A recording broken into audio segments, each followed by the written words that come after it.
Good morning, everyone. I think that is me going live on the Now page this morning. Well, it's morning for me, but good morning, good afternoon, good evening if you're watching it on replay or a different part of the world.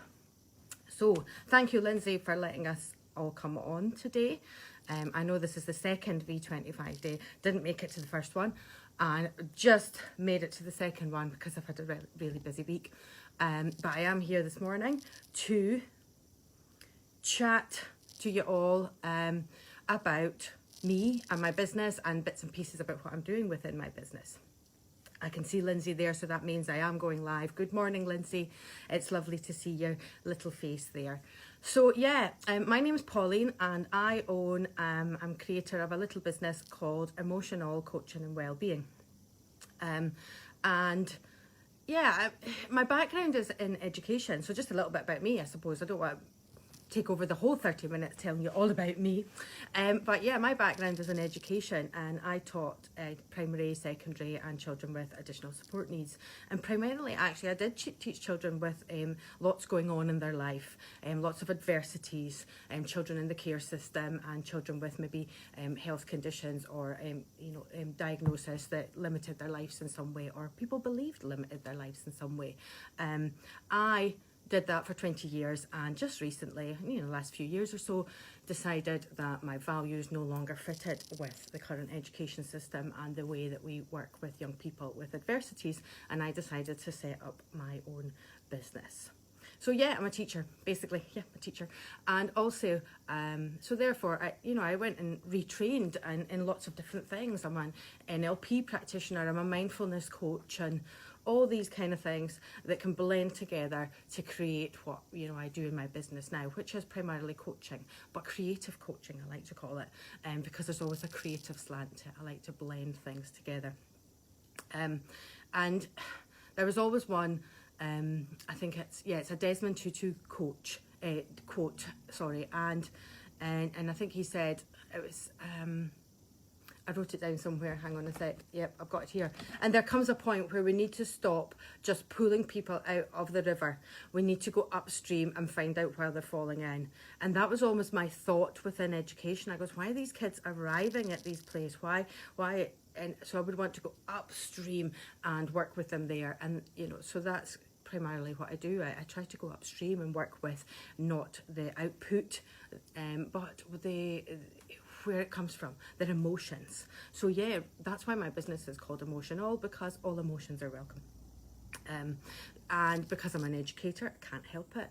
I want to educate young people to work with their emotions in more helpful and healthy ways.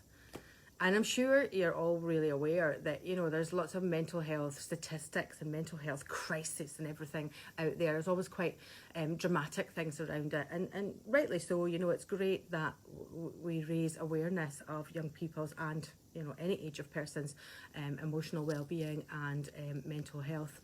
But I truly believe that if we can proactively all look after our mental health, then we can do a better job around that. So yeah,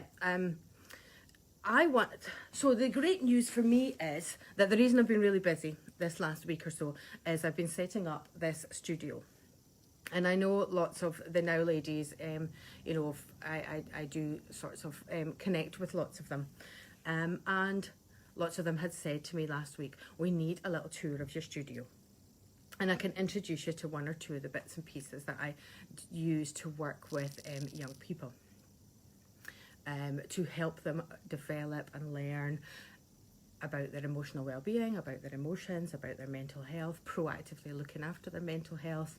I run classes regularly. I do one-to-ones. I do and I will do workshops here. In the past, I was like Mary Poppins. I was running around schools and centres and in community halls with big bags, and I decided it would be a great idea if I could stay put and lots of people could come to me. And I could have all my bits and pieces here. There is still some cases where I will go out to schools and young people's homes to help them with this emotional literacy learning, this mindfulness, this coaching that I sort of have blended together into nice packages for them. But it would be great if they could come here. And obviously I do have regular classes. that I run, because I have a real strong value and belief that not to allow young people to believe there's a deficit or something wrong with them and they need their mental health fixed or their emotions fixed or their well-being fixed.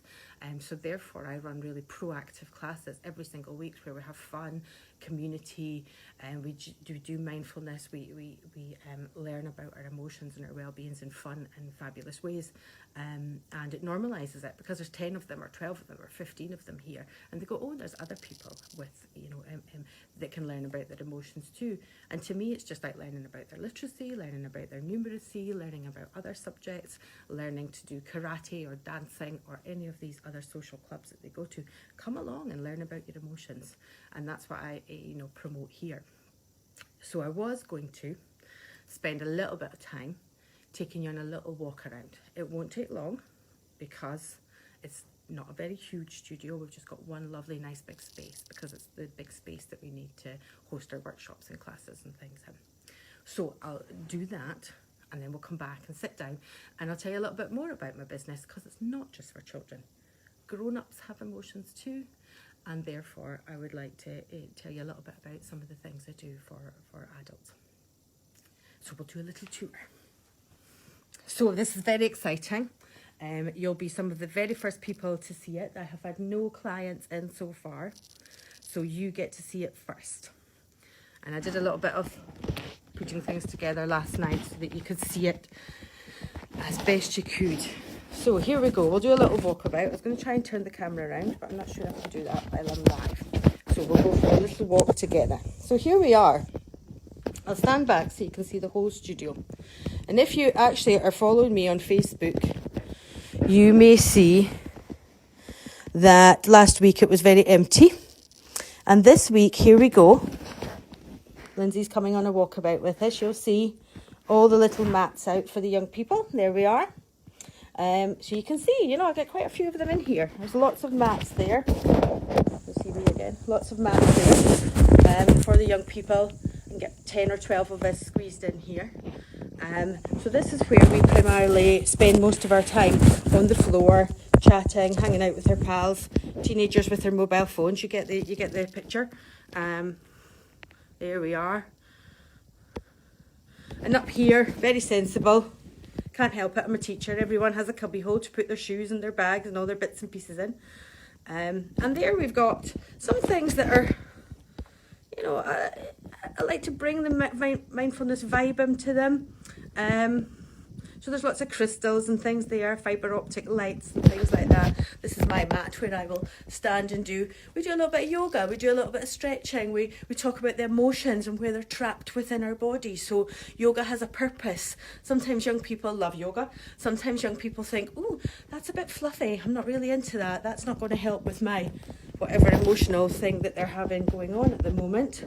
So therefore, I like to give everything we do a little bit of purpose. They ask why we have to lie on mats and relax and be mindful and do some sort of meditation. And I say, well, meditation comes in many different forms. So we explore different meditation that happens in their life. Yes, when we come here, we maybe do a little mindfulness relaxation together just to wash off what's happened that day and clear our minds, we just sort of cleanse our palate, we like to call it, within our mind, so that we can get on with our evening, not bringing everything into the room with us, a sort of change in energy, a change in physiology. But I also say to them, what do you do through the week that's quite mindful for you? And whether that be reading, and for some, which, agreement or disagreement from many schools of thought, computer games can be quite mindful if that's their thing and that's the intention they've set. They can sit there and they can be mindful reading a book. They can be mindful with half an hour of playing a game, these kind of things. Going for a walk, cycling on their bike if they're particularly into exercise or a certain thing.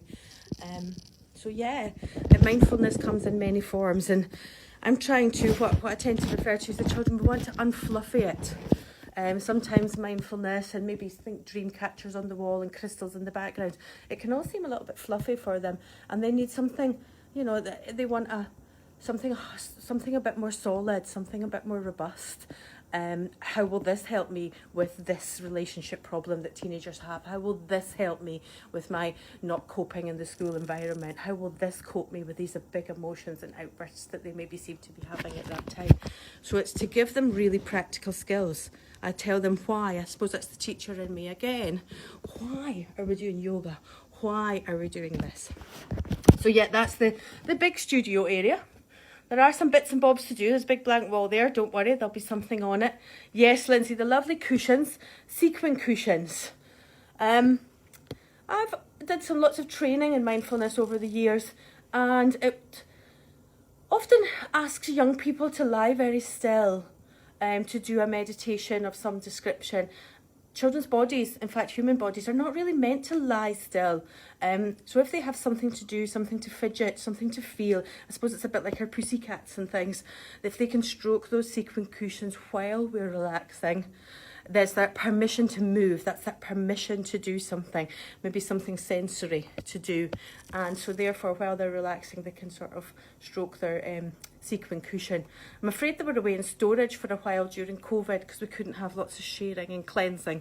But I'm still keeping them clean. I've got lots of sprays and things. However, we're allowed again now.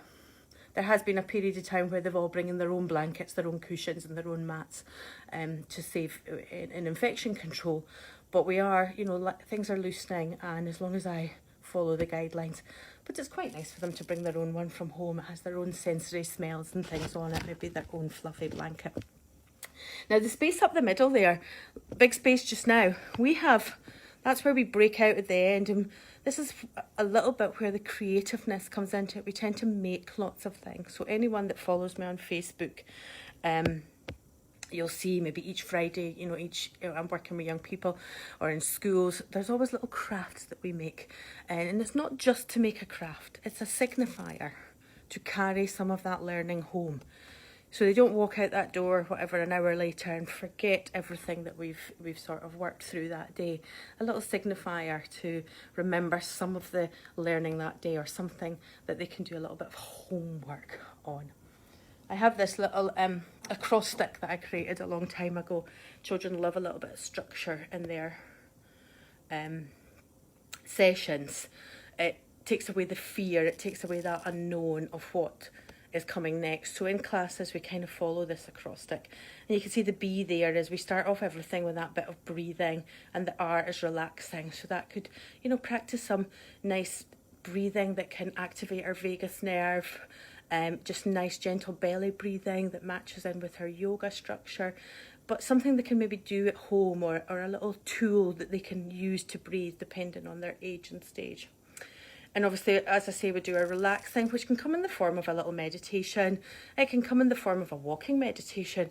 It can come in the form of maybe giving themselves a little reflexology hand massage, or if they're paired up with a friend or a sibling or something, a little back massage or head massage. So I've done some training in reflexology, head reflexology, like Indian head massage and hand massage. So you can pass on little skills to the children.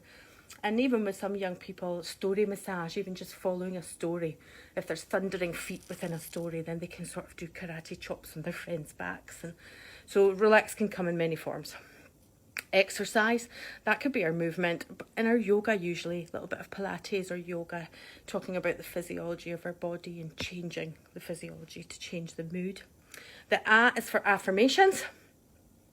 We always have a little bit of an affirmation, either to ourselves or to celebrate some gratitude within our week, or, saying some positive things about ourselves, particularly if the teenagers are talking about their inner critic or they've had a tough week with that. The T is the teaching part, and that's where I demand a little bit of silence, a little bit of quiet. I never demand, but it is to give me that part where it's like, okay, we're going to learn something new about our brain or our body or mindfulness or well-being or these kind of things, that the confidence, self-esteem, whatever the topic is for our sort of block or something that's just come up in general. I'm afraid the H is for homework. So it's great. That's where we maybe set a learning intention or something they could practice at home, even if it's just a mindfulness practice, a breathing practice that they could try at a specific time, maybe during maths when they get really stressed or worked up, or with a particular person, or at a particular time their big emotions come out, a way they could try to reduce it and turn the volume down. So yeah, and then at the end, that's when we sort of get together and do our craft and set intentions for the following week. So it gives us that nice structure. So around my breathe, little poster comes everywhere with me, and I do my breathe classes. So yeah, over here I have lots of resources. You'll see them all here, packed away neatly. Took me ages to get all these in. And here we have 3 of my little friends here that I take to lots of classes. I believe children need to know about their brain. Knowledge can be power for them.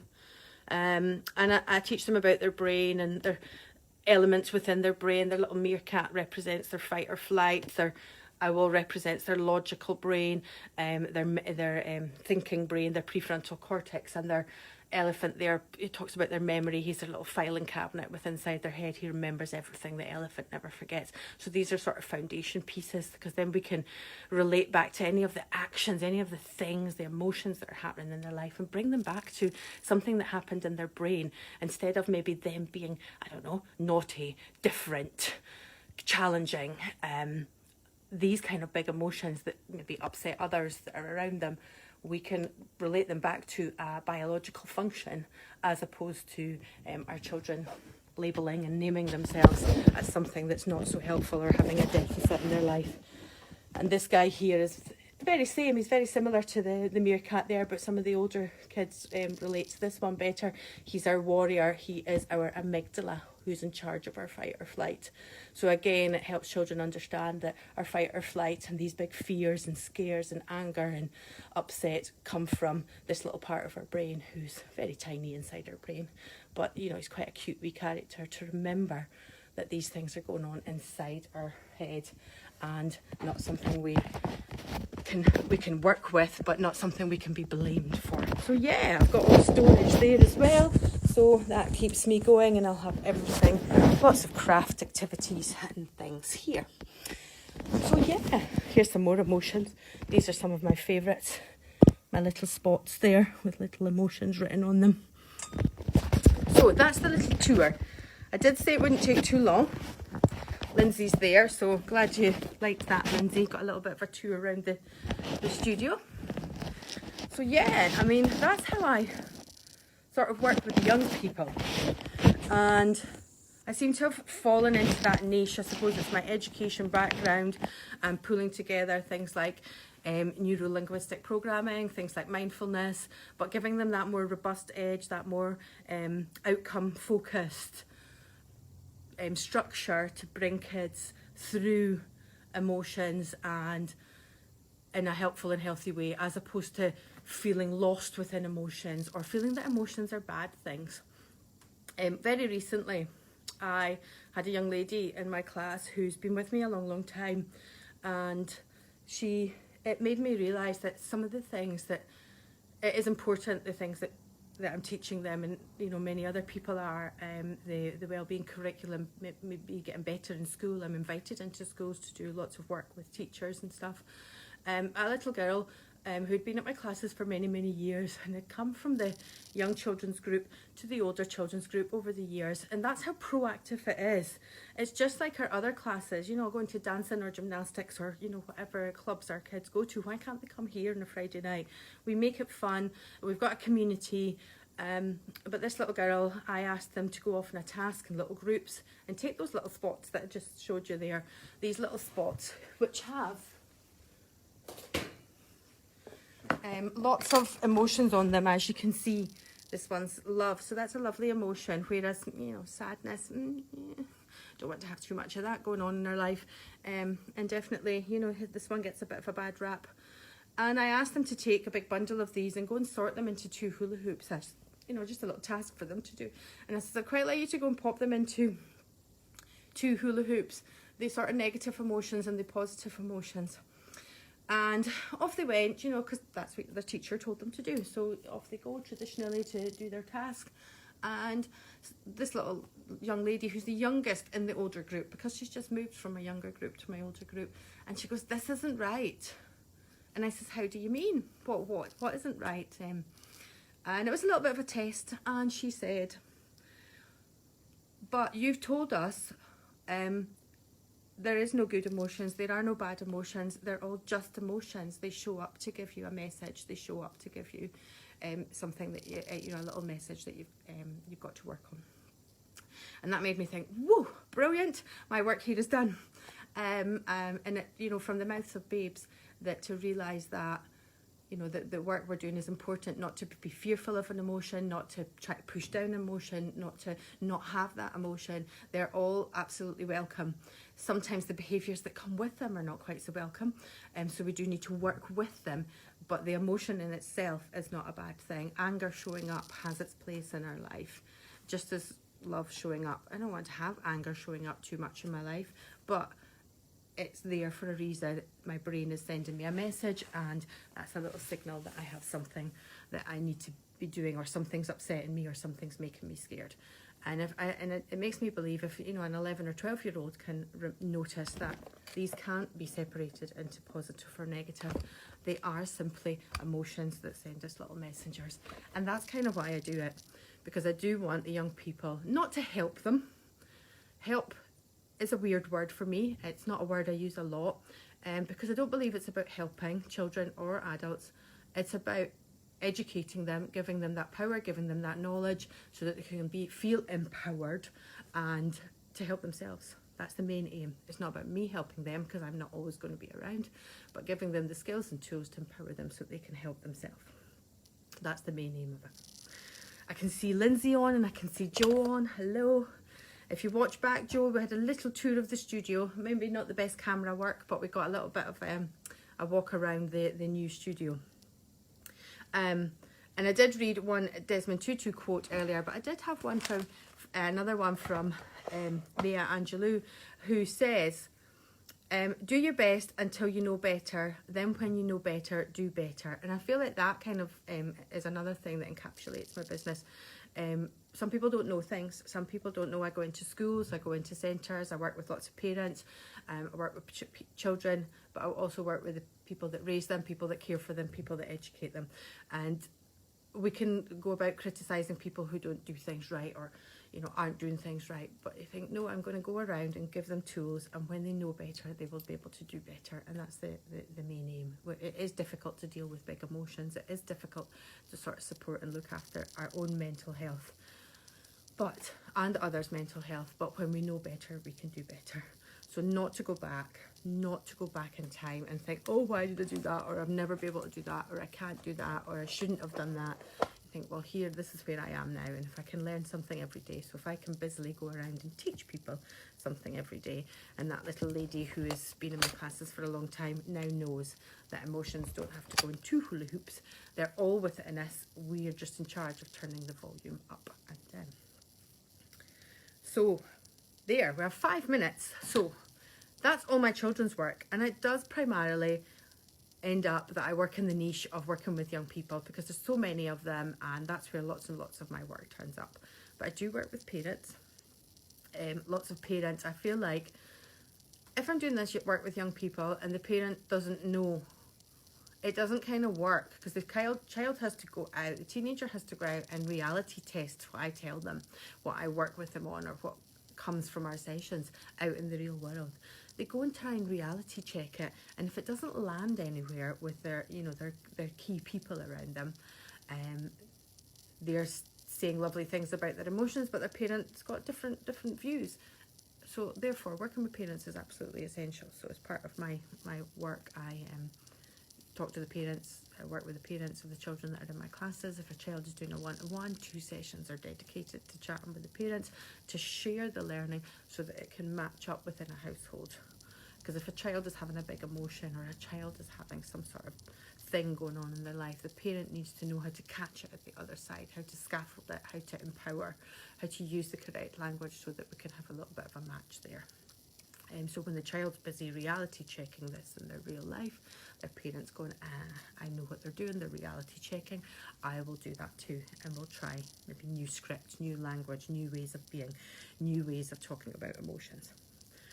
So yeah, I do work with parents. I also work in schools, which is really good. When I worked in schools as a teacher, there's lots of constraints, lots of limits and things around you to allow you to do things like this, although it's very important, and there's lots of talking the talk, not always the ability to walk the walk. So lots of forward-thinking head teachers have me in school, just sort of empowering staff again, working with children, but always working with staff members alongside me, so that I'm capacity building and passing that knowledge on. As I said earlier, I can't be with young people every single day to scaffold them, so I need to build that village around them so that they can scaffold them too. So I work with schools, and I even work with people who have nothing really to do with children, because we're all human beings, and the same things that I can teach the little girls and boys in the class about emotions, exactly the same I can do it with adults too.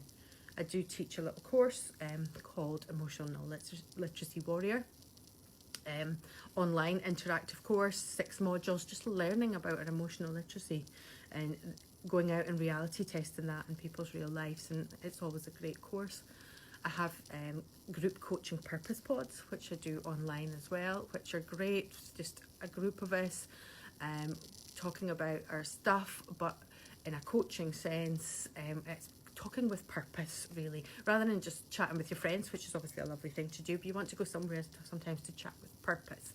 And it's great cheerleading one another on, accountability buddies, and obviously I think sometimes one-to-one coaching can be quite intense for some people, so therefore it gives that opportunity to sort of share the spotlight a little bit. So yeah, lots of things going on out there. I'll still continue with online work, even though I have my lovely studio, but obviously people round about I'll be able to come, but I still work with children, young people and adults further afield. We still have the powers of Zoom, the powers of the internet to work with people that are further away. When I've worked with young people during lockdown, I would send out a lovely creative package so that we can still feel connected and make things and do things on screen.